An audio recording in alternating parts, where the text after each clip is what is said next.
Dans cette vidéo, nous allons construire ensemble une petite application web qui fait quelque chose de vraiment amusant et puissant.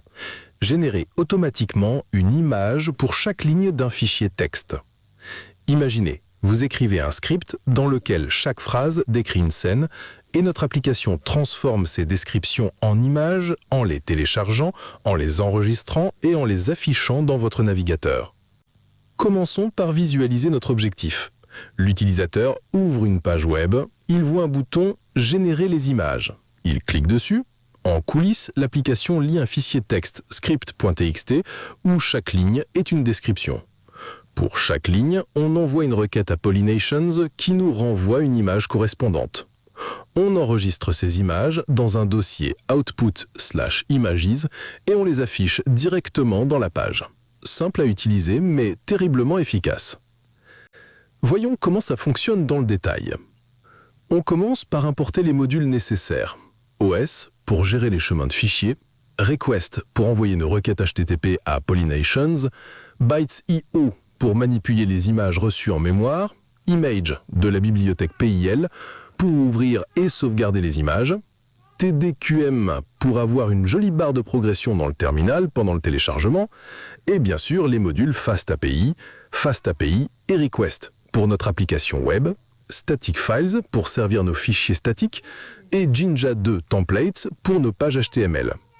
Ensuite, on initialise notre application FastAPI avec app égale FastAPI. On monte deux répertoires statiques pour les ressources comme les fichiers CSS ou les images locales, et Outputs, qui contiendra nos images générées. Ce montage permet au navigateur d'accéder directement à ces fichiers via une URL. On indique aussi à Jinja2 où trouver nos templates HTML, ici dans le dossier template/. Maintenant, créons notre première route. C'est une route GET sur / la page d'accueil.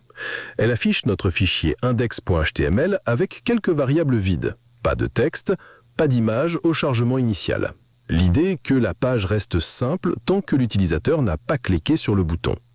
Vient ensuite la route POST Generate Image. C'est elle qui sera appelée quand l'utilisateur appuie sur « Générer les images ». Dans cette fonction, on appelle « getImages », une fonction que l'on va écrire pour récupérer nos images. Une fois la liste des chemins d'images obtenue, on renvoie index.html avec cette liste pour que le template affiche les images générées. Plongeons dans getImages. La première chose qu'elle fait, c'est s'assurer que le dossier outputs/images existe. Si ce n'est pas le cas, on le crée avec os.macdirs. Puis, on ouvre notre fichier script.txt dans le dossier outputs. Ce fichier est au cœur du projet. Chaque ligne correspond à un prompt à envoyer à Polynations. On lit le fichier, on retire les espaces inutiles et on ne garde que les lignes non vides. Résultat, une liste de prompts prêts à être utilisés. Ensuite, pour chaque prompt, on effectue les étapes suivantes. On construit l'URL Polynations en ajoutant le prompt à la fin de https://image.polynations.ai.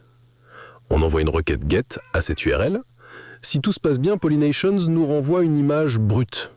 On ouvre cette image en mémoire avec PIL, on la convertit en JPEG et on l'enregistre dans notre dossier outputs/images sous un nom comme part0.jpg, part1.jpg, etc. Chaque chemin est ensuite ajouté à une liste images paths. Et là, un petit détail important.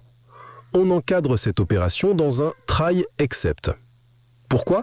Parce que les requêtes MERWA ne sont jamais garanties. L'API peut être lente, inaccessible ou renvoyer quelque chose d'inattendu.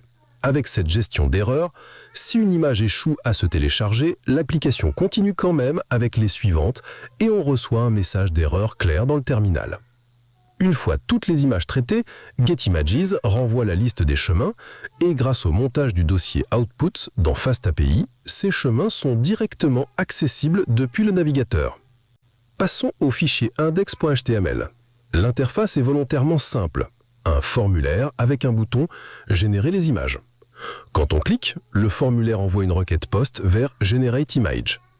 Si la variable ImagePaths est définie, le template boucle dessus et affiche chaque image avec une balise IMG. Résultat, une galerie d'images générées à partir de votre script. Prenons un exemple concret. Mon fichier script.txt contient 3 lignes. Un château médiéval sur une colline au lever du soleil. Un marché futuriste animé.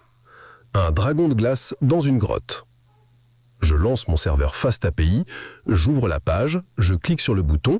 Dans le terminal, je vois la barre de progression grâce à TDQM. Image 1, image 2, image 3. Et dans le navigateur, comme par magie, les 3 images apparaissent l'une en dessous de l'autre.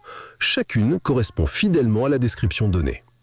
Ce type d'application peut servir à énormément de choses. Vous pouvez générer un storyboard complet pour une vidéo, créer des illustrations pour un livre ou un cours, ou même produire des visuels pour un projet créatif, le tout automatiquement.